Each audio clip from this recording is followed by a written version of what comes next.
I think I said this on Twitter, I think, but I like appreciate that 37 Signals exists. I appreciate that like some folks are out there that they have the even though you often have to say like you like as you put it Ian like you random bootstrapper do not have the like tools advantages Right. recurring revenue to execute this. Like I'm glad they're doing it. Like sometimes it's almost like an art project, right? It's like a commentary on the state of the software business world, that I'm like, Yeah.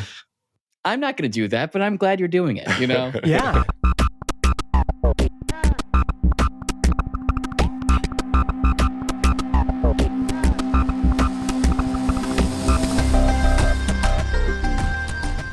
We have assembled a panel here today. We've got Ian Landsman and Tyler Tringus, and we're here to talk about the post-SaaS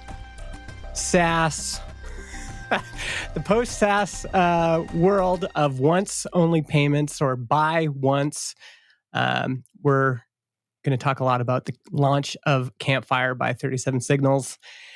And maybe actually, Tyler, I'll start with you because you had a Twitter video where you were kind of like talking through maybe in anticipation of the launch, what you thought might happen. Do you maybe just describe kind of before launch, what were some of your thoughts kind of leading up to it? What did you expect to see from 37 Signals? And maybe was there any expectation that this might become a viable model for more indies? What were you kind of thinking? Yeah, I think it's super interesting. I feel like the 37 Signals folks are like, sometimes I think of myself and kind of all of us a little bit. We're kind of like anthropologists of these like, internet SaaS entrepreneurs, kind of like just observing the whole sociology of what's going on. And they're so interesting in the sense that they both like often have really good insights about like undercurrents of demand, but then they also create it themselves because they have such a big marketing presence and stuff like that. And so it's really interesting. Like what I was trying to do was to kind of like pick apart like, okay, what are the trends that I think they're just like picking up on? And then also what are the things that they are kind of like creating within the ecosystem just by virtue of the fact that they are really successful. They've been in the game for a long time and they're like incredible marketers in a lot of ways. I mean, what I appreciated about your kind of thoughts, and I think a lot of people had this, the question was, when 37 Signals says they're introducing a new paradigm, whether it's we're getting off the cloud or whatever, it's not like that's just for 37 Signals. There's this other question like, is this for now everybody? Is this a new trend in bootstrapping, indie hacking, startups where, all of a sudden, once type products are going to proliferate in our space? And a lot of that's by design. They are, they are like a religion. People follow them and then people copy them and emulate them and for good and bad. Ian, let's switch over to you. I pulled up the transcript from some of your old episodes with Aaron Francis. You guys have a podcast called Mostly Technical. That's very good. People should listen to it.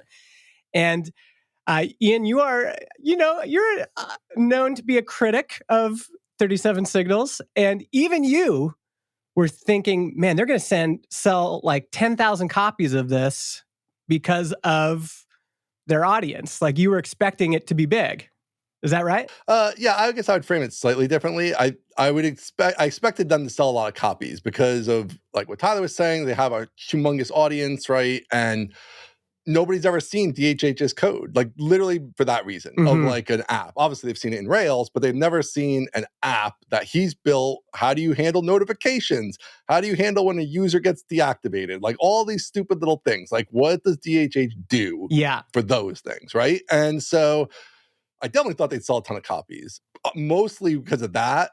Not so much because I think there's any actual demand for people to run a Slack competitor on their own, servers. So I definitely thought, at least early, it would be the type of thing that, they'd sell thousands of copies because people are just going to want, for $300, I'm going to want to see what I almost bought it. I don't know anything about Rails. Yeah. But like, it's like, hey, what does DHH do? Like, he's a genius, right? I'm totally agree with that. So yeah, I did think that they would sell a good chunk just for that reason. This is what's so fascinating is that there was kind of two elements to this. There was, okay, is this the new model for indie entrepreneurs? Like everyone's going to be having once products. And then there was the other side of this, which is like, oh, they're going to sell just thousands of copies just on the curiosity level, just people wanting to see the code. You know, we all know folks like Adam Wathan and Taylor Otwell who have sold things like this. And so I think part of us, you know, there's some people that bought Tailwind just to see how does Steve Schoger design things and how does Adam Wathan write HTML and CSS. Right. And some people probably don't even use it. They're just like looking at the code, and that was interest enough.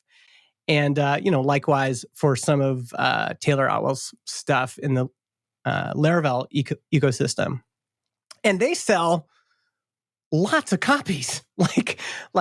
We've seen the volume that they've sold. And I think in our minds, it's like, well, 37 Signals, the audience is just so much bigger. So one of the reasons I thought we wanted to talk is because there's a tweet that I don't think people are talking, isn't getting enough discussion. And the reception to it was odd to me. So David Hannemeyer Hansen on Twitter, February 7th, once Campfire hasn't even been for sale for a week, but we've already sold more than $250,000 worth of installable software. The future looks bright for a world of software where not everything has to have a monthly subscription. So $250,000 is $250,000 in whatever it was, under a week. My first impression was, that doesn't seem like that much. What about you guys? What was your reaction to that? Yeah, I mean, it's 800 copies, which is not a lot of copies. And, I guess one big distinction from what Taylor and Adam have done, right, is that those are, first of all, they're like developer tools, not end user software. And then also they have built-in demand generation where so the Tailwind CSS documentation is super number one in everywhere in Google, right? And so people come in searching for things about CSS and they're like, oh, they sell Tailwind UI. I don't have to do the thing I was going to do and build all that. I can just buy this for $300 from Adam and boom, that's great. Whereas this is different, right? They haven't really built that up. It's they're going to try to do the paradigm shift through their force of will. But if DHH stops talking about it, that's kind of the end of the marketing, right? So, if it becomes a self-sustaining thing, great. But if it doesn't, there's not really a plan B to that I can see. There's no SEO angle. They're not necessarily even cross-selling it. So, yeah. So I think that 800 copies, given their size and reach, is not a lot. I guess I agree. Yeah. I mean, I also had another category of just sort of we were talking about where we kind of expected kind of inorganic sales, right? Things that are not the true actual customer, who is exactly what's being targeted. I also thought that just the price point alone, and given that they're targeting Slack, you'd have a lot of people buy it just to try it out. You know what I mean? In the sense that maybe I'm not even sold on it, but for $300, I'll buy it, install it, and see, because we spend $40,000 a year on Slack. So it's even if I try it and throw it away, it's worth checking it out. So I kind of expected there to be all sorts of random pockets of demand. And yeah, I mean, I guess that's pretty low. I guess I haven't. It's less than I would have guessed. I would have definitely have guessed thousands within a week. Yeah. Yeah, and especially for that price point. I mean, people were also guessing. They thought it would cost $1,000 or $3,000, and then when the price came out, that was $300. It was oh well, that seems that is a no-brainer for anyone who's interested. Did any of us buy it? Did you buy it? No. There's people on my team that said, "Oh, a friend bought it and showed me the code." So maybe there's some of that going on too. People stealing the code. They're in the streets where I've been my whole career. They're in the streets. People are stealing your shit and sharing it. DHH. That's what's going on. They're getting robbed. Yes, they are. I mean, there's a couple different ways we could go here. I think people are going to want us to talk about, was this marketed well? Was this positioned well? I think the other thing to just also emphasize is that this idea of once I mean, this has been around for a long, long time. Right. And even from the original Basecamp, I remember like an old Hacker News thread where someone had built an open source version of Basecamp that you could deploy yourself. Mm-hmm. And at the time, as an ardent 37 Signals fanboy, I was like defending them in the comments saying, well, look at this. This is not going to affect 37 Signals at all. These open source host on your own options people want SaaS mostly for the customer support and just to not have to worry about all the upgrades and everything else. But this is not a new model. I mean, Statamic is it's the original model. Yeah, it's the original model. Before all that, right? It's like from the 80s. Like you sell software one time and like maybe when I do version 2, like I'll sell it to you and maybe you get a discount because you bought version 1 or whatever. Like that's the original model of selling software. This is it.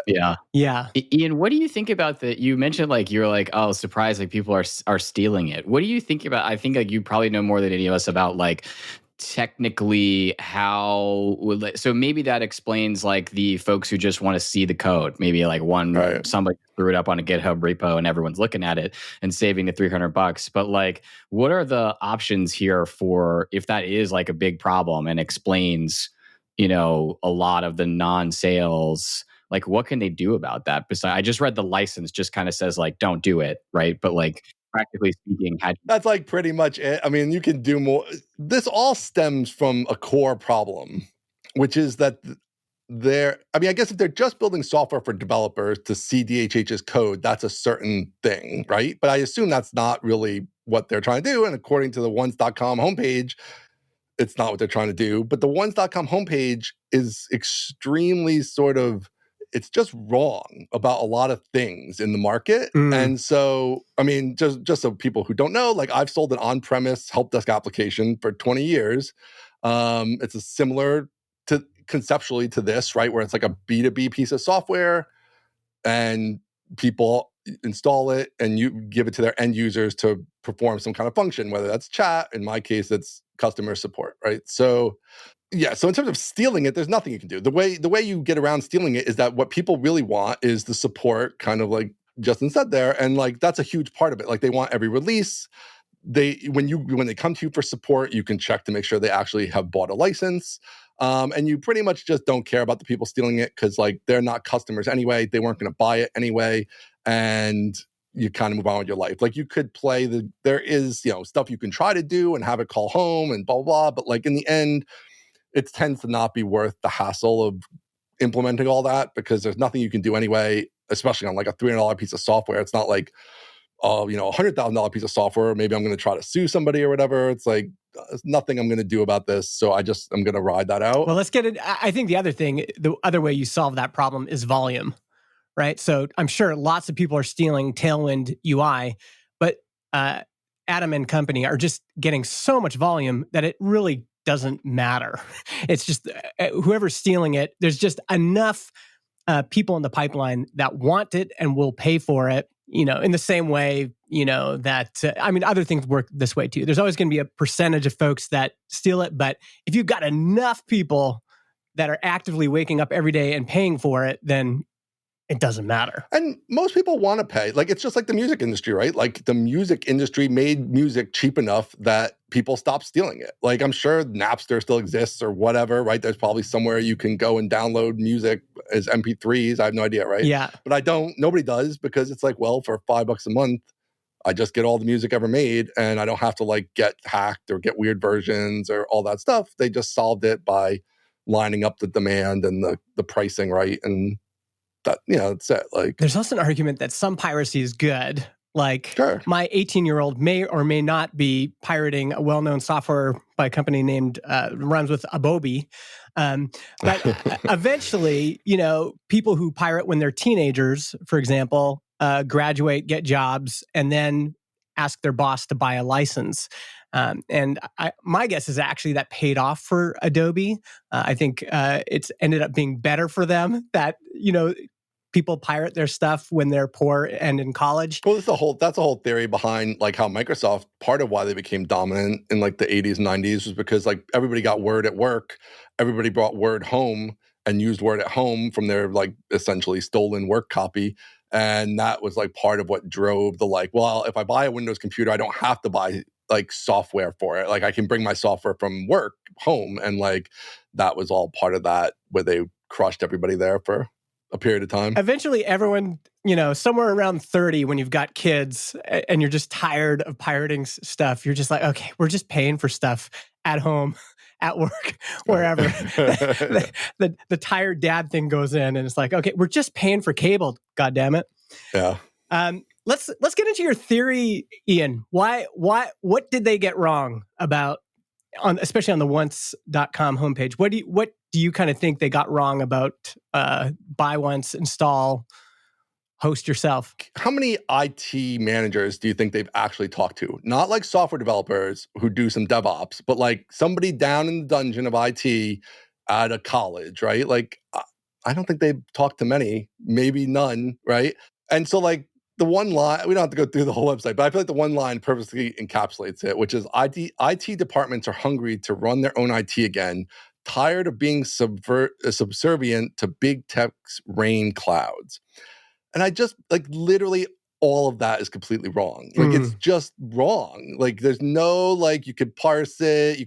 I've talked to literally thousands of IT managers and I've sold to them for 20 years and I've watched as they all started on premise and every single one of them was like, you have to have a cloud version. We have to leave your platform if you don't have a cloud version. Okay, so we built the cloud version, right? We did that all the way through to today when now it's like maybe 20% of our sales or probably less, honestly, is on premise in terms of new sales. Mm-hmm. And it's like, yeah, there are reasons to be on premise. Like Chase Manhattan just had a thing, right? Where they have 60,000 IT people managing their security. And okay, great. Like you're a bank, you want to run your own security. You have a lot of regulatory reasons to do that. Yeah. We have bank customers. They have huge IT departments that run physical servers and manage them. And great, fine. Yes, they want on-premise software. Totally great. But the vast majority of IT managers don't want it, especially for something like an end user app. That's like something they're not dealing with. They don't want to be responsible for it. They want to focus on their network security, on the physical security, on device security. Like they're not like, oh man, Slack that we pay. And again, even like the stuff that comes out with, $100,000 for Slack, whatever, most people are not paying that for Slack, right? Mm-hmm. You're paying $100, $200, $500, $1,000. Yeah. Like at $1,000, let's say you have $1,000 a month for Slack. If I'm going to switch it with the on-premise version, like I got to have a server. I got to have somebody responsible for it 24/7, 365. Because if it goes down, I'm going to be the one who gets yelled at, right? It's the CEO is trying to Slack somebody and my homegrown Slack thing by DHH is down. Yeah. Well, now I'm in trouble. Right now, this is my problem. Yeah. And why did I do it? And what's my answer for why did I do it? Well, we saved $10,000 a year. Yeah. That's a shitty answer. Nobody wants to hear that answer, right? That's not a good answer. And so, it's just not real. And even the cloud, like even the things they're doing, IT managers are moving away from physical servers. They're still going to cloud services, right? Even the things that are on premise we now have an Azure cluster of 70 servers or 1,000 servers or whatever it is, right? Like, so it's just, I do think there is some stuff out there where like architectural things, there's some demand for on-premise that's switched. Like you want to run Elasticsearch and you want it deployed into your network and things like that. I think there's some demand for that kind of stuff, but it's and even those when you see those, they're still fully managed by those companies. Yeah. So like Single Store, Elasticsearch, like yes, you can have them deployed in your VPC on AWS, but you are not responsible for any of it. All that's getting you is like basically networking. So it's in your network. Some of them maybe give you access to the server. Some definitely don't. The vendor is still like performing all the security updates, managing the system, all that stuff. Like the IT managers are not doing that stuff. So that's just where I feel like their whole premise was like, this sounds like a good idea. People are tired of paying for SaaS, which I don't even believe is true. But let's just say you think that.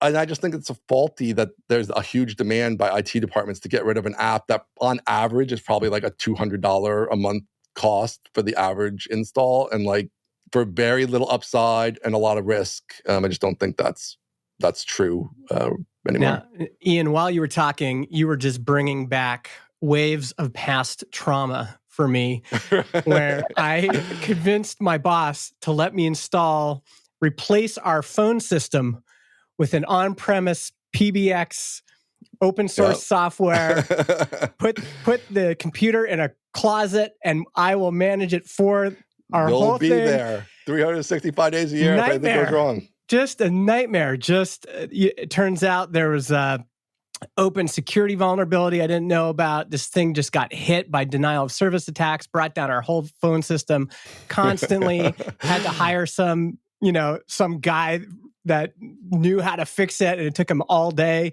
It was just a nightmare. And every time the phones didn't work, I got called. That's you. You made that call to save $1,000 or whatever it was, right? And like, that's the thing. I mean, even that whole premise of like, it's never been easier to run a server. Like, yes, asterisk, like that's true. Mm-hmm. You can spin up a server and it is spun up in a relatively secure state.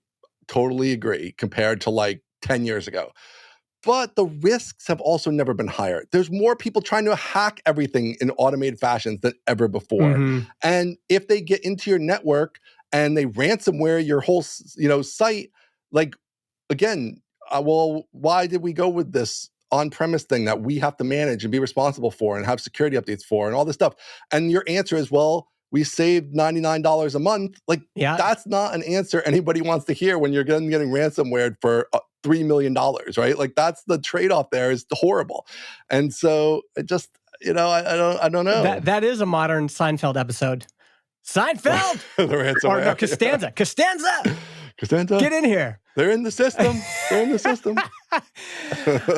I wondered as you were talking, so I think we should talk about some of the things that once gets right. So I think I want to put a pin that we should come back to that. But while we're on the topic, I do think I wondered, so this is not a pure A/B test, right? So what we have is this theory of once with the idea of pay once and run on your own server. But it's actually, the test is Campfire, which is this very specific, very sort of opinionated, minimalist kind of product. And I wonder, just like how much of each of those things is actually playing out, and then B, so like how much of it is people do or don't want once as an idea, and how much of it is people do or don't want Campfire. And then I wonder if there's like a bit of a mismatch between those two things, like to the extent that there are people who think that's a good trade-off, because they're like, well, I know how to manage servers like in my sleep, and I already manage 6 of them. So what's one more? And I do want to make those trade-offs. Maybe they don't want a sort of like fairly minimalist chat tool. Maybe it's the kind of people who are like, I have 16 workflows set up within Slack. I like my automations. I like that. I like the thing about Basecamp that I think is so magical was this like really tight alignment with this use case from the get-go, which was like clients agencies trying to onboard their non-technical clients and giving them just like the most approachable, doesn't need any sort of explanation. You're just in there, you're using the software, it's super intuitive. This feels maybe a little bit out of sync, where it's kind of like the person who would be pretty psyched on this, is maybe not that psyched on how stripped down Campfire is, and they actually prefer Discord or Slack or something like that. I don't know. Maybe that's a factor here. Oh, I think for sure. Yeah, I think, because to me, here's the thing, is like my beef, as it were, which is like, beef is a strong word, right? But I feel like, they are great marketers, and their inclination is we must be revolutionizing the whole, like this is a revolution. Whatever we're doing, it's a revolution, right? And I think if it was not the revolution, but instead it was like, hey, this is a cool tool for a particular set of use cases, some of which make a lot of sense. Like, obviously, a big one people you see complain about all the time is like, I have a community and Slack does want to charge me ostensibly $1 billion because there's 20,000 people in my community and there's no free version. There's no way for me to do that, right? Whatever, fine. So yes, that's great. Like, it's a community, it's low stakes, it's kind of nobody's even responsible for it. Have a server running with it. It's not like even in a corporate network or anything, right? This is just like a thing that's out there. You're running the community. It's cheap. It's easy. Yeah, it makes total sense for that. And I think then in that world, I mean, I think the product seems fine. And then it comes down to like the product itself, like you're saying, Tyler, where maybe then is it too stripped down? Yeah, I almost Like, still feel like a cheaper SaaS version would be better though. For like what you just described, you know what I mean? Like if it's really going after like if the actual laser focused target are these communities for whom Slack is completely misaligned, right? We've all seen these communities where it's like 6,000 customers and Slack right. wants to charge you $1 million a year, and you're just like, no, you know. I don't know that there would be a very high overlap between wanting to manage your own servers. Like I think I'd rather just have like I'd rather pay for Campfire SaaS if I'm that Right. person, and I'd rather be, like $150 a year, that I just click and sign up for it, and it's Campfire. I don't know. It still feels like kind of misaligned. Like it doesn't seem like anything properly lines up as like a really good fit between target market and the offering. I don't know. Because Maybe. then you are still tied down to like still devs, right? Like this is really just for devs, and like maybe a dev who runs a community or whatever, but you have to have a dev involved because like you need somebody to run this server. I mean, I do think in the end, they'll probably have some type of like resellers who just host it for people, because otherwise, like, I don't think it's going to sell much of anything at all without that. Like people just want that. That's what people want. And so, yeah, I think we should get to that in a second, but I think there is a misalignment even in that use case, which is the thing about running a community. And I've run MegaMaker since 2014 is we've tried switching to all sorts of things. We started on Campfire and then moved to WordPress P2, which is a hosted install yourself thing, and then moved to Mighty Networks. But you know what wins is having your chat in the app that everybody in your type of people all have huge open. network effects. And so for most people, for most community members, there's a misalignment there too, which is like, if you're going to use chat and you're actually going to have an active chat, you want to use the chat that most people in your world are used to using. And that's going to be Slack, Discord, Facebook chat, Telegram. There's like a list of things that exist before some self-hosted website that you need to remember to open up every day. It's just the friction there is so much higher. There's all sorts of ways to do product development, and Basecamp has proven that they can build products that lots of people buy. But one of their philosophies that I disagree with is that you can't do pre-validation. So I would agree with them that until you put it for sale and put it up, you don't really know. But there is customer research you could do beforehand, like interviewing a bunch of IT managers and saying, like, here's what we're thinking. And you'll know very quickly whether they're interested in your thing or not. This is the premise behind the book, The Mom Test, which is you can go out, ask potential customers good questions that aren't leading questions. And you could even ask them, like, tell us about your experiences with on-prem software. Tell us what your company's attitude is towards on-prem software these days. How much on-prem software have you added in the last 2 years? And versus how much have you gotten rid of, right? Yeah, and talk about the whole experience. Talk about the time you installed that PBX phone system. How'd that work out, Justin? There's you can do this kind of research beforehand. And again, there's all sorts of ways to do product development. And I'm not saying their approach is bad or good, but I've always disagreed with that idea that you can't do some beforehand. You won't really know until you put it up for sale, but you can do some beforehand. You can see who is already in motion and who's proving that with their actions. Are they actively buying this kind of thing? Will they actively switch? Hey, Justin, you've run a community since 2014. What have you tried? Would you ever switch off Slack? I get those messages all the time. And I say, we're not switching off Slack. It's where people are. We've tried it 5 times. We're done.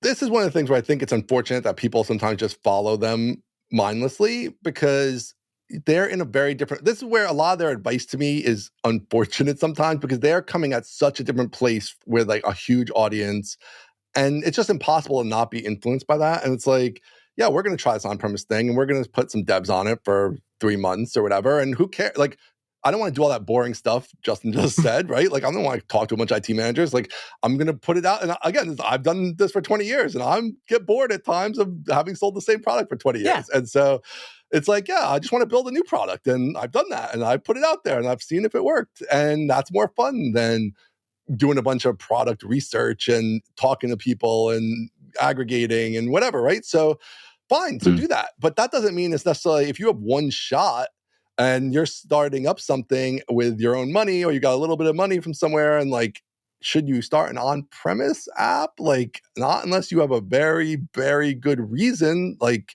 to do that. So yeah, I think that's a little bit.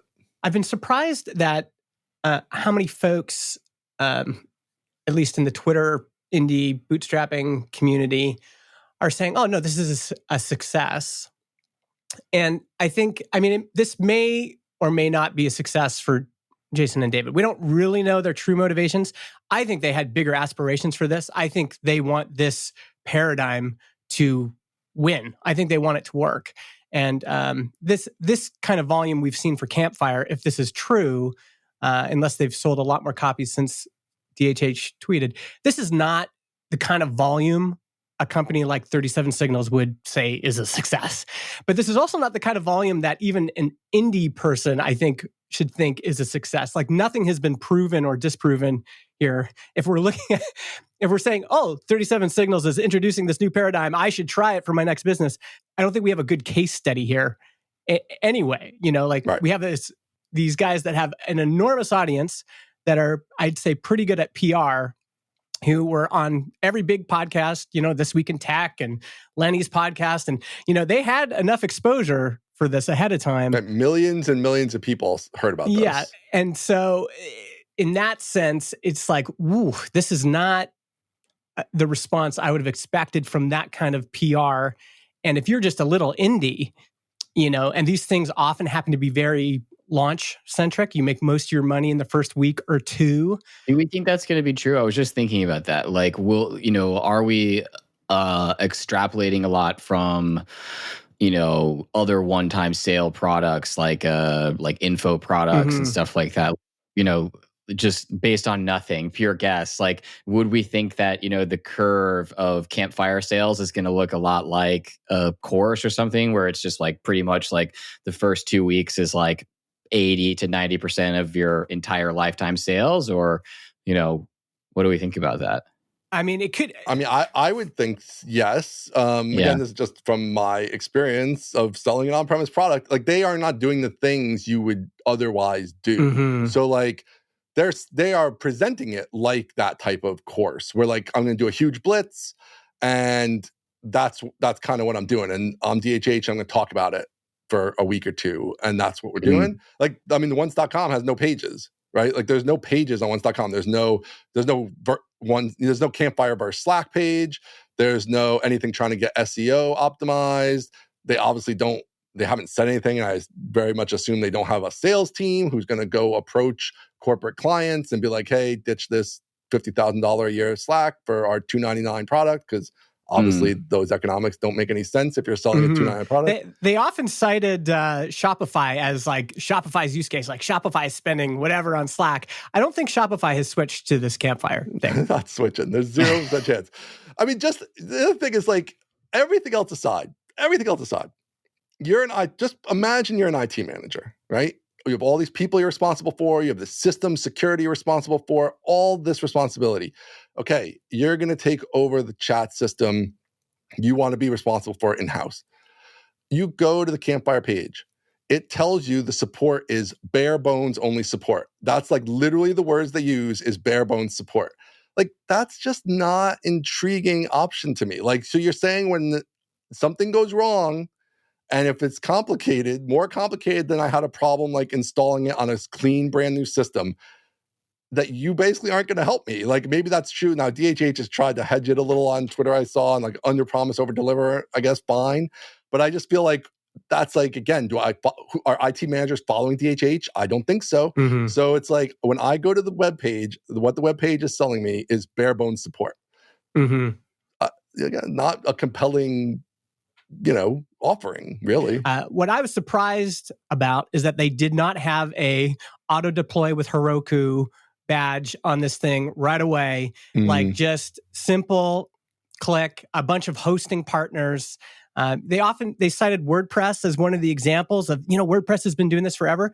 Well, if you've been following WordPress's story, where WordPress It's all killed about the it, hosting. cPanel. Right. As soon as they got installed in cPanel, and there was a one-click deploy in every hosting provider in the world, that's how WordPress won. That's the distribution you want in that game if you want lots of people to be installing it. And even now with WordPress, I feel like that's true of the like free open source WordPress. But if you are running your commercial website on WordPress, like you're not even doing that. Yeah. You're going to WP Engine, you're going to WordPress.com, Mm-hmm. you're going to Pantheon. Like there's a million, obviously, of these like dedicated WordPress hosts that they SaaSify WordPress for you, right? They take care of the security, they take care of updates. You don't have to think about it. That's what they do. And so, yeah, I mean, that would make sense. That would then, of course, defeat the purpose of like the full court press into like run it yourself. Don't trust anybody else. Don't use anybody else. You can do it on your own. If they roll out a bunch of resellers with it and a bunch of hosting partners, like they should have just built it as a SaaS probably and run it themselves. Has anyone built that? Have you seen? Because I feel like you could build one-click deployed managed hosting Campfire. My sense is you buy one copy of the code yourself. You basically have that fired up, and then you just tell people, go buy a license and give us your license key. You could probably spin that business up. It's against the license specifically that you can't host it. I don't think so. I think you're not allowed to resell it, but I think it is. It says hosting too, yeah. Oh, really? That's interesting. Mm-hmm. Okay. It's in the FAQ.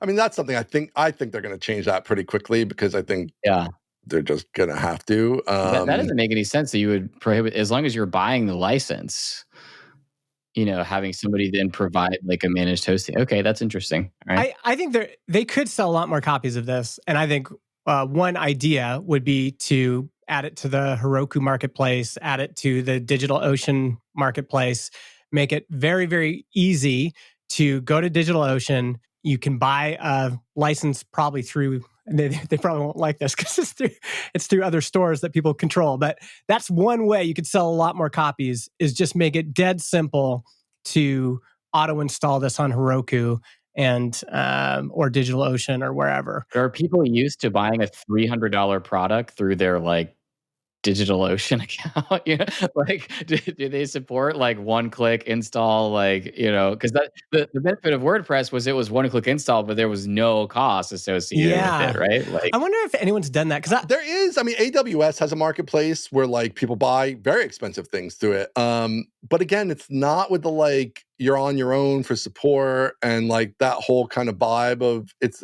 a different sort of mindset. It does say an FAQ reseller white label, so I guess maybe somebody could. I'm pretty sure I saw them tweet about this. Somebody asked them like, "Can we host it for people?" And they said no, but I guess you could do it, right? But again, it's kind of a weird thing. Like usually in these type of setups, which I used to do this for HelpSpot. Before HelpSpot, we had HelpSpot Cloud. We had a hosting partner, and they did exactly this. Like when somebody wanted it hosted, we just sent them to the hosting partner, and they charged them for hosting, and they had to buy a HelpSpot license. It's kind of not, it just doesn't seem like what they're going after, but I mean, they could do it if they wanted to, What happens when you buy it? Do you just get access to a GitHub repo? No, I think they just give you like a one line, like a command line call that you make and it downloads and installs. Okay, interesting. Which looks pretty easy and straightforward. I think in this sense, I think that they are very good PR people. Like they were on all the right podcasts. They were talking about it. They know how to craft a manifesto and make a big splash. I felt like the marketing for this was not very good, actually. I think, like you said, I don't think the marketing site is very well done or compelling. You're missing out on all those SEO opportunities, and also the fact that that you would at least not. Maybe they did try, but it feels like all the distribution here is with the hosting providers. Like if you could just get some partners right off the bat that make this super easy, then it's like, oh, sweet. I can just, buy it and then auto deploy it to DigitalOcean, no configuration required. But any other ideas on marketing or thoughts on the marketing of it? I mean, I think to your point before, maybe this is like their canary in the coal mine. Like instead of talking to a bunch of IT managers, it's like, let's put out a manifesto, let's put out a product. that we know people use chat, and we'll see if there's interest. That if there is, maybe we do a whole line of things that are like this, right? And if there's not, then we don't. Like, I mean, I think there's a pretty big like poker tell here, which is that they didn't come out with Basecamp on premise, which would be the most logical thing, right? Like if IT managers are sick of this and everybody wants to host everything, why wouldn't you have Basecamp on premise? Like, and still offer Basecamp Cloud, right? But then you have Basecamp on premise. Maybe you have all this private details with you and your clients. Like, you want to be in charge of it. You're a consultancy. 95% of the people using Basecamp, right, are some type of consultancy. And so you have some IT premise, like generally some capability. So have Basecamp on premise, but they didn't do that, right? So that's where I'm like, maybe it's a little more, I don't think they spent a ton of hours on this. I think it's like pretty bare bones, as Tyler said. And so it's like, this is our market research. Yeah, I think also like for folks who don't know the whole sort of history of this kind of stuff, like, entrepreneurs who are just saying like, oh, should my next business use this business model? Definitely need to know that Campfire was a pre-existing product, right? That it was a standalone product that 37 Signals, had for a long time. And then they kind of like sunset it / integrated it into core Basecamp. So they kind of, again, like I have no idea what that technically entails to just sort of take it off the shelf and, polish it back up as this like on-prem version. I think they rebuilt it. I don't think it's the old version. Yeah, but I mean, it's still just like a lot of the like design and decision choices and all that kind of stuff. It's like, it's not like they came out with like, they said like the once is a totally new paradigm and we have something like, hey, like their email thing, which is like totally new.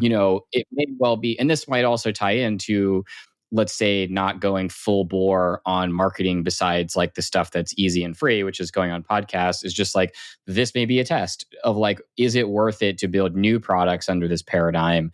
Phase 1, ship this thing that, is going to be the easiest possible thing we can actually ship and just see what happens and use that as a test, Yeah, it's interesting. The other difference, and I put this under the umbrella of marketing, is I thought Jason's intuition about email was actually right when he said, there hasn't been anything new in email for a long time.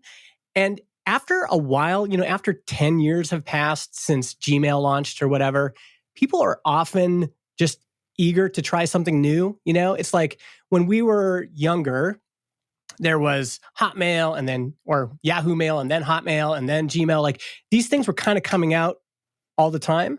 And there just hadn't been any new email provider really making a big splash in a long time. Although there was little examples with Superhuman and things. It's like, oh, wow, there's some demand here. And I think he correctly identified a wave that was building, which is, I think people are kind of, ready for something new and fresh. Whereas with chat, really Slack kind of capitalized on that. There was Campfire and then HipChat and Yammer. And it was like everybody was starting to use these things. So the demand was growing. And then Slack came in with the cute, fun, well-designed version of that. And it just spread like wildfire. This didn't seem to have that same kind of thing, though. It's not like,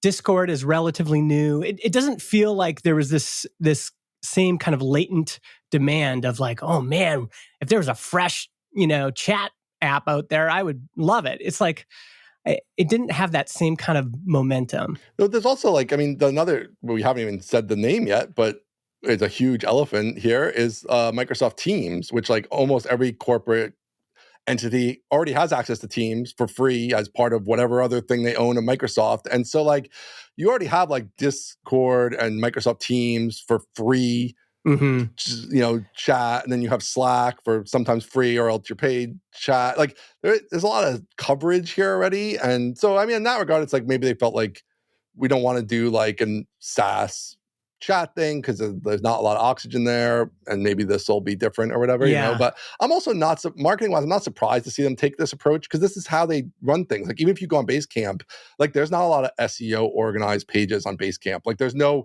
Basecamp versus Asana page. I don't think there's just not a lot of those like hundreds of pages and hundreds of blog posts like with all the various keywords and everything, all the stuff the rest of us have to do to like sell our software. Like they don't go that route, and because they do this other kind of marketing, which if you can do it is great. Although I wonder about that. How do you think people are finding Basecamp right now? Like Basecamp seems to have just a ton of normal ass users all over the world. It's got to be word of mouth or search, or like they've built up some sort of marketing asset. Yeah, I think it's both. I mean, I think it's search. I still think there's search. Like, I'm sure they search like for project management software is like pretty good, right? Which is going to be the big one. It's also got the sort of inherent virality of it, you know, in the sense that the user base is a lot of these agencies and stuff. So they're constantly inviting clients to it who then have their own business to run and stuff like that. So, I mean, I heard about Basecamp and 37 Signals reading Time magazine in like college, I think. Right. So like there was a time where they were like, they were on the cover of Fast Money or whatever, called with the title, The Bad Boys of Silicon Valley or something. Like they had a media blitz for a while that was, they may still be benefiting even from that. I don't know. Yeah, they are bottom of page 2 for project management software on Google, which is not enough for the amount of customers they get. So it's definitely, you know, probably more of like it is built into the product, which I think is a huge thing these days, and something that like I'm working more towards with my own product is having more of that, you know, built into the product itself that is inherently going to spread the product as people use it. Yeah. And Basecamp obviously has that, as Tyler said, because you're just inviting other people in and other companies, and you have all this interaction, and people get to see it and use it and then take it with them when they have that kind of need, which I think is huge. Yeah, and don't underestimate the compounding advantage of doing that for 20 years. And right. It's just like, a lot of people. There's just a lot of people that have used Basecamp at some agency or, you know, doctor's office or wherever they're using it. And it's like that kind of word of mouth when you go to the next place and it's like, well, let's use Basecamp, but that's what I use. Because the question I always have with them is, we always talk about their halo effect, like they've got this huge audience and all these things. I always wonder what percentage of their customers are fans.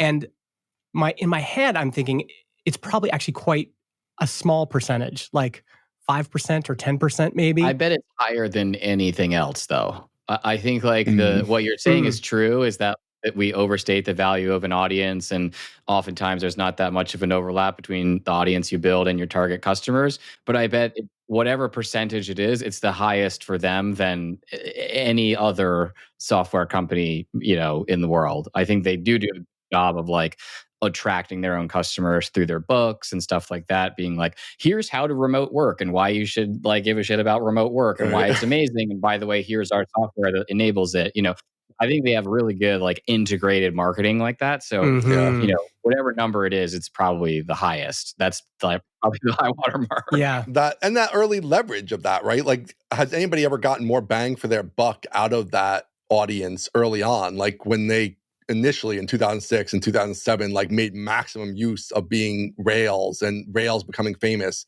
right? Like Basecamp was everywhere, being talked about everywhere.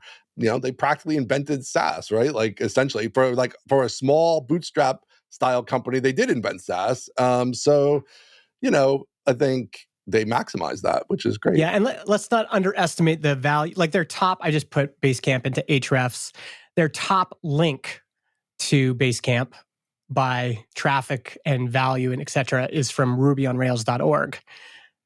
So, I mean, that we can't underestimate the fact that they also have one of the most popular programming frameworks out right now, and that, you know, that gives them some juice. We see that in the Laravel world. Like the Laravel commercial products have done great, and there's no SEO and there's no traditional marketing and there's no sales team, right? There's Laravel, and people love Laravel, and then people use the products and people talk to other people about the products and that whole thing, right? Yeah. So, yeah, I mean, that's a great marketing path if you can pull it off. Like it's an incredibly hard. Again, it's like start an amazing framework that is one of the top 3 programming frameworks in the world. Yeah. Well, okay, that's not like a viable business strategy for most people, right? But if you could do it, like it's awesome. Yes. Yeah. Even then, like jQuery, I don't think had a commercial product associated with it that gave them the same.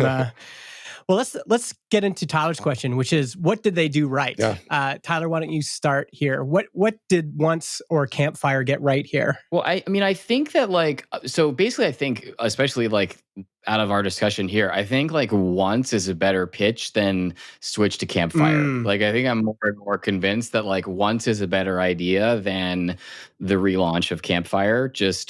I definitely feel like there is subscription fatigue, up and down. I think consumers are feeling it. They're being like, I've got a subscription to 6 different streaming services and, athletic greens and creatine gummies. And, everything is just on subscription. It's stacking up, and then businesses are in the same boat. They're like, oh my God, we have all these subscriptions we even forgot about.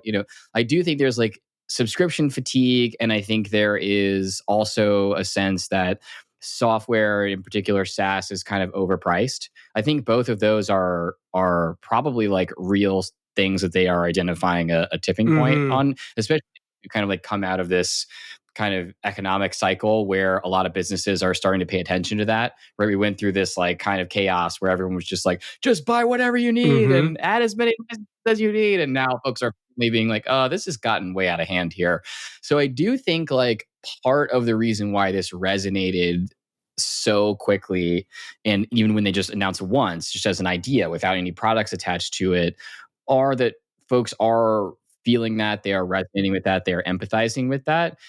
I think for me, I think that there is kind of less, more unbundled ways to address that, right? So I do think just for example, cheaper SaaS, I think, Campfire for $29 a month, flat fee for unlimited users would maybe be a better product than this kind of open source version. I think that the Once paradigm maybe is a better fit for kind of prosumer tools. So I'd actually be curious to hear what you guys think about taking, let's just say Once, just the landing page is actually correct for a minute. What would be the best tool to launch under that, best product to launch under that paradigm? Right. Because for me, so I'm constantly recommending this app called Crisp, which is this I was just going to talk about Crisp. Yeah. I'm using it right now. Yeah. And I recommend it all the time to people. Literally 8 out of 10 times that I send it to somebody, go oh my God, another subscription? Are you kidding me? And I don't know, it's $$1 a year or something like that. It's app works like magic. It's no brainer. But people are feeling it, Although Crisp, the reason we switched to Crisp is because compared to Intercom, it is orders of magnitude more affordable. Well, I'm telling you something slightly different. Okay, but that's a good example too. But what I'm talking about is this app that filters out background noise. Oh, Crisp with a K. Crisp with a K. Yeah. But that's a good example. So that's just a cheap app as well, Yeah. Kind of the same. Yeah, I think Crisp, the chat app, is a good. I think the opportunity for indie, which is that Intercom decided to go up market and go enterprise, and in the process squeezed out SMBs and small companies. And Crisp came along and said, listen, we're going to do all of it for $99 a month, and it's going to be incredible software made in France, and you're going to love it. And it's very well-made software. It's affordable. I recommend it all the time because it's an affordable option, and they have a great business because they're addressing a market that Intercom just said we're not interested in. So I think there is a huge opportunity there. It's still SaaS, right? It's still SaaS. But I think that's almost the lesson, is if there is a trend of subscription fatigue, I'm still not totally convinced about this. We sell a prosumer SaaS. Most of our customers are prosumers, and we haven't seen a ton of people canceling. Our growth rates are still good. We're still growing. Our churn is, I think, relatively low. It's 2.5% or something like that. So we haven't seen a big uptick in people canceling because of subscription fatigue. We've seen pockets of it, after COVID or whatever. There was a little jump of people saying, "Oh, I have too many subscriptions." But overall, since 2018, as a prosumer product, we haven't seen a lot of subscription fatigue. Just to play devil's advocate on that, though, I do think yours is a little different because it's hosting, right? So it kind of like has to be ongoing. Like there's really no logical version of like a pay once. But like I do think also you might not just see subscription fatigue showing up in churn. It's like might also be invisible, basically people who don't sign up. So for example, when I recommend this like AI filtering tool that you don't have to have, Yeah. if people look at it and they see one more subscription, there might be a category of people who would pay like one time who just like don't ever sign up because they're like, I have too many subscriptions. I can't keep track of it. Like I'm that way with streaming services right now. I'm just like not subscribing to stuff because I don't want a million more subscriptions, Like, yeah, I do. I think that's true, but also it depends a lot on the market. Like, I don't feel like with HelpSpot we ever had that because it's like, whatever, you have 20 full-time agents. They spend literally 8 hours a day every day. So they're going to need to pay for this software, whether you pay us or somebody else. Like, there's not an expectation that like, oh, this is the last piece of software that's driving me over the edge. We're literally using it like 1,000 hours a week of time are in this piece of software, right? So it's fine. Mm-hmm. But there are, so that's kind of maybe part of the problem with Campfire, right? It's like trying to replace something that is like, well, we're in Slack all day, every day. It's a high usage thing. It's not an area where I'm like annoyed by the subscription that much, as opposed to like, yeah, like obviously on my Amex bill is 50 other things that are like, I used it once, I use it once a month, I use it once a day for 2 minutes. It's like those things start to add up and you're like, oh man, like, yeah, this would be cool. Once a week, I need this, but it's like another $9 a month for this one day a week, one time a week, I need this thing. And it's like, no, I'm just not going to buy it because like, it's just one more thing I'm gonna have to remember to cancel in 6 months or a year or whatever. Yeah. So like there are like, I do think there is some like opportunities there for it to be like super cheap or annual super cheap or once or whatever. There are some things like that that aren't so enterprise dependent. Is there another example of a product that maybe is targeted at prosumers or SMBs or smaller companies, whatever, that is buy once, host yourself, that is relatively successful? It's not quite host yourself, but there's the entire like themes business, like Shopify themes and Tailwind UI. Yeah, that I do think kind of fit. They're like the closest analog to like fairly successful businesses where you're kind of pay once or it ends up being like pay infrequently, right? Like every 18 months or so, there's a new like optional paid upgrade kind of thing. Yeah. But I don't know about the actual I think that business is amazing, by the way. But that seems like quite a different business. Yeah, there's no security implications usually there and all that kind of stuff. Yeah, the only one I can think of is something like Statamic, which is a CMS that you pay for once, or you can get a new license every year if you want, and then you host it yourself. But I actually think the advice I've been trying to give Statamic forever is for them to get into the hosting game. Because I think they would have I think the business would be better. In some ways, the lesson I'm getting from this is unless you're going to go up market and charge hundreds of thousands of dollars for on-prem software, if your target is small companies and prosumers and whatever, if you have a once product like Statamic, I would actually say maybe you should consider offering some hosting or partner with some more hosting providers, and you each get a chunk of revenue or whatever. Well, this is the entire commercial open source playbook, right? Which is basically it's pay nothing up front and then optionally pay for managed hosting and stuff like that. And there's tons of successful businesses doing that. And so pay once is kind of the inverse, right? Which is like pay upfront and there's no hosting available, but they basically said pay nothing upfront if you want the code, but if you want us to host it. So yeah, I mean, pay once and nothing after is not even really like, it's really like a very consumer oriented mindset. There is no business software in a sense like this, because there's always like even Statamic is $65 a year for updates or whatever. Like there's always like, HelpSpot was on premise and you own the license. So it would run forever if you stop getting support, but it was basically a SaaS from a pricing perspective because you had to pay $100 a year per user in support and updates, and nobody wants to run it without support and updates because why would you ever want to run it without support and updates? So like Now, listen, is there a small percentage that run?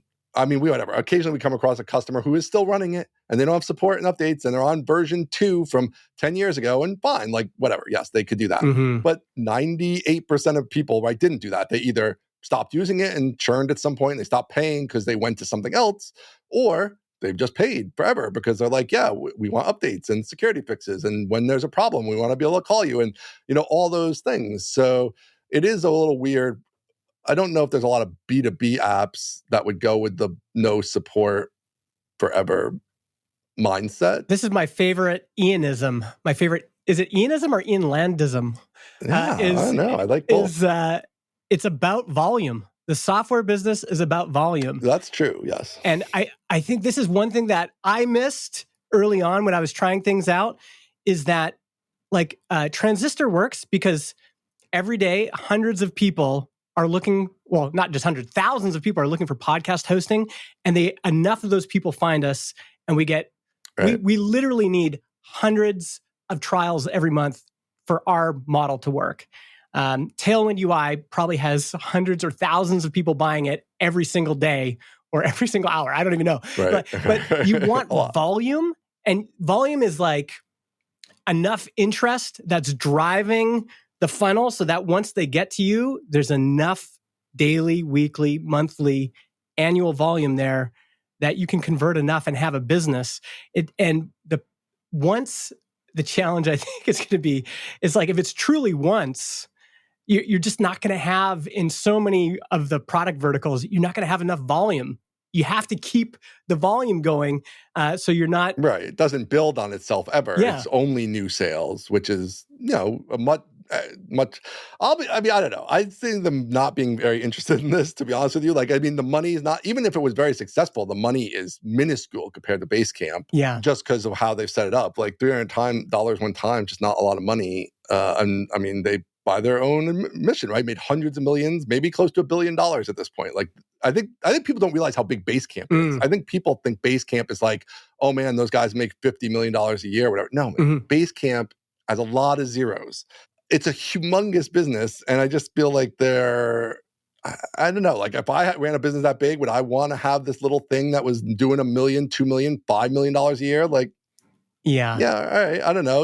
Like, we'll see. I mean, maybe they stick with it and they love it and they just want to do it. And I think it has other benefits. Again, all the way back to the beginning, I thought it would have more benefits for like the Rails developers and such who would just want to like see the code. It acts as like a getting into Rails learning tutorial, because like you can see how the pros build a real app that functions and all that stuff. Yeah. And maybe it's that people don't value it up to $300. Maybe it's that everybody's sharing it, so they don't need to pay for it. I wonder if they'd marketed it as a course, if it would have done better. Like DHH. I've seen people tweeting about it like that. Like, I've seen a bunch of people be like, you don't buy any course, just buy this and look at the code. And like, that makes sense to me, like. Yeah, the positioning of that. Slap a couple screen casts on there, just like doing the walkthroughs of the code, and sell it for $3,000. Yeah.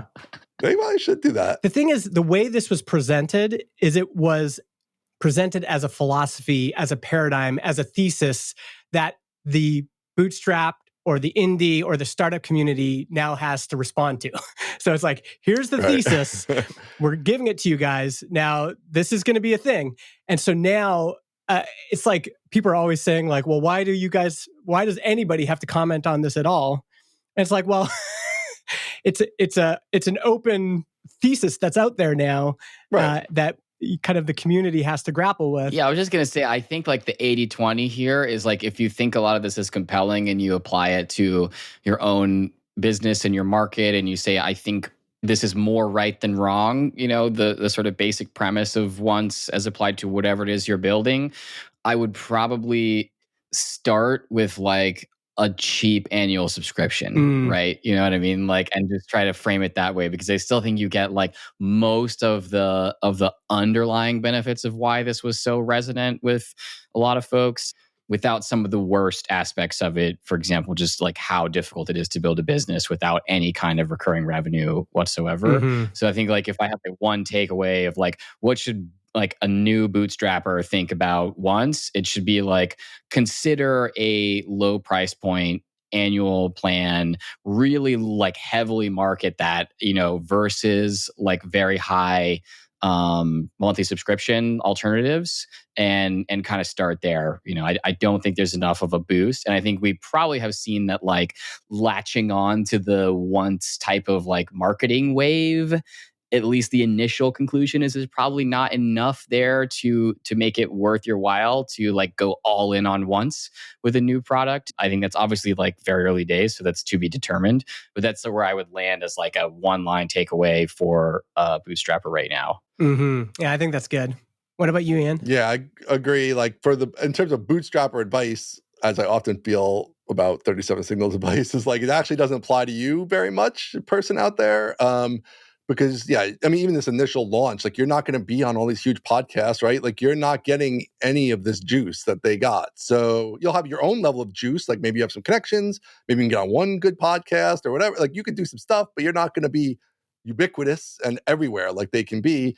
And so, definitely like if you're thinking about on-premise specifically, like go talk to some IT managers. Yeah.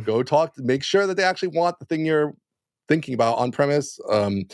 Totally agree. Like bust out a spreadsheet, do the math on like how many customers you need if they never pay you again, or if they pay you once every 3 or 4 years, because you're going to have that kind of like, new version upgrade cycle or whatever. Because listen, we have people paying for HelpSpot who've been paying since 2006 and have paid $100,000 or $150,000, right? And it's like, if instead they had just paid me one time $300, like that doesn't take many of those to be like your business is completely different and you're basically out of business. Like I would be out of business, right? Yeah. If I had no recurring aspect to it, even though it was own licenses, the recurring aspect was the support and upgrades. And so I had this recurring element that just builds up over time, over years, and is the foundation. It gets you through the down periods, right? Where like something like all of a sudden there's SaaS. Like for 3 or 4 years, there was no SaaS and we just sold on premise and it was fine. And then there's Zendesk and everybody else. And they're like, people want SaaS, right? And that took us time to for us to build a SaaS platform and do all that stuff. And so you don't want to have no income during that period where things, you get a little shaky. Like you want to have, we have these other hundreds of customers who are paying us every year and happy. And they're not necessarily on the cutting edge. Like they're not looking around being like, what's the new hotness and things like that. Again, selling to software developers, another little Ianism is I think terrible market. I think nobody should sell to software developers unless you have a very, very specific insight or something there, access to the market, because they're horrible customers. They're always looking for the next great thing and what's going to improve them, what's hot. Whereas when you sell to Bob, the manufacturer, they just, as long as your stuff works, they don't ever look at an alternative. They're fine. They're happy. They're loving life. So those are great customers. Yeah. So that's always in general. You got to be careful about copying anybody else in the industry because you don't know what they have going on. You don't know their edges. You gotta be careful there. Yeah, I think folks should really do their research on kind of 3 different levels. One, go and find some people who do have one-time sale products. Listen to their podcasts. If you listen to Adam Wathan, he has one of the most successful products I've ever seen in my life. Even he is anxious about one-time sales. He is anxious all the time.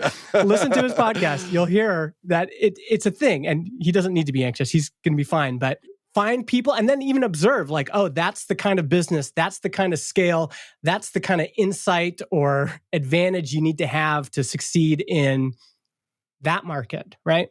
The second is if you have a thesis I'm going to build the on-prem version of MailChimp, do some interviews. Come and talk to me. Now, we want to reduce our email bill. I think a lot of companies do. But if you came and told me, here's a thing that you're going to host yourself and use SES or whatever does that stuff, right, I'm going to be like, no, I don't want that. I just want a more affordable version of MailChimp, please. And that it's even more than that, right? I want a more affordable version of MailChimp that still has all the features and things I like about MailChimp. So it's a high bar, right? Yeah. Oh, another example that I thought of was Peldy.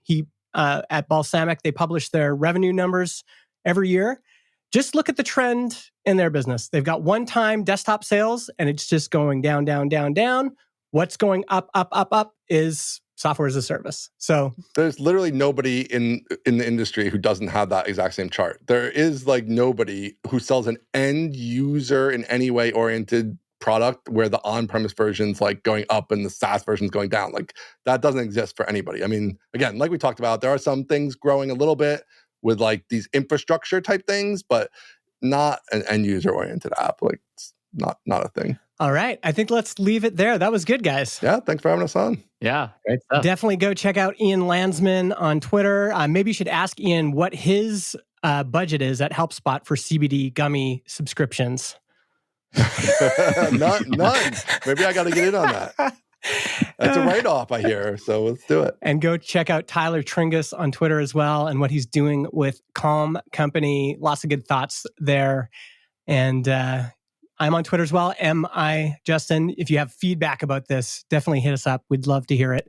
And yeah, we'll maybe do a follow-up episode in 6 months when we've got more information. Maybe all of our present-day information was wrong, and will be proven. Could be. It will be proven so. Not impossible. All right. See you next time. Thanks. Yeah.